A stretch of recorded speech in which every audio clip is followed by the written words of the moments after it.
Caldo e afa hanno raggiunto anche la Marca trevigiana, costretta in una tenaglia tra temperature altissime e tassi di umidità elevati che contribuiscono a alzare la temperatura percepita. Il record alle 14 a Castelfranco Veneto con 35,7 gradi centigradi, a Treviso registrati alle 14 34,7 gradi, Crespano il posto più fresco nella destra Piave con 31,3 gradi. Meglio non è andata nella sinistra Piave con i 33,6 di Conegliano, temperatura minima della provincia a Follina 30,7. Con temperature così elevate i consigli degli esperti sono quelli di sempre: bere molta acqua e evitare sforzi fisici. Si sta un po' a casa, si sta col clima acceso, ma si va anche al fresco, magari in un parco, in un parchetto.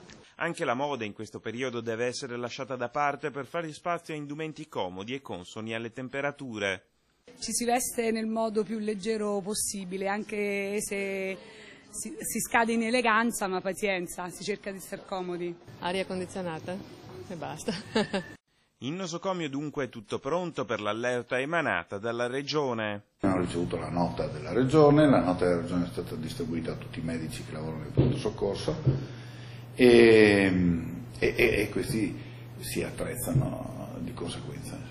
La struttura è dunque attrezzata anche per richieste di numerosi soggetti, tutti assieme. È molto ampio e consente di gestire molti pazienti per tempi prolungati, adatti a gestire problematiche di questo tipo. Tutto pronto dunque per la possibile emergenza senza neppure aver la necessità di richiamare gli infermieri dalle ferie. Noi manteniamo sempre la stessa dotazione, sia di medici che di infermieri, durante tutto l'anno. A destare maggiore preoccupazione sono gli anziani e i soggetti già di salute cagionevole che potrebbero incappare a causa del caldo anche in traumi minori dovuti alle cadute.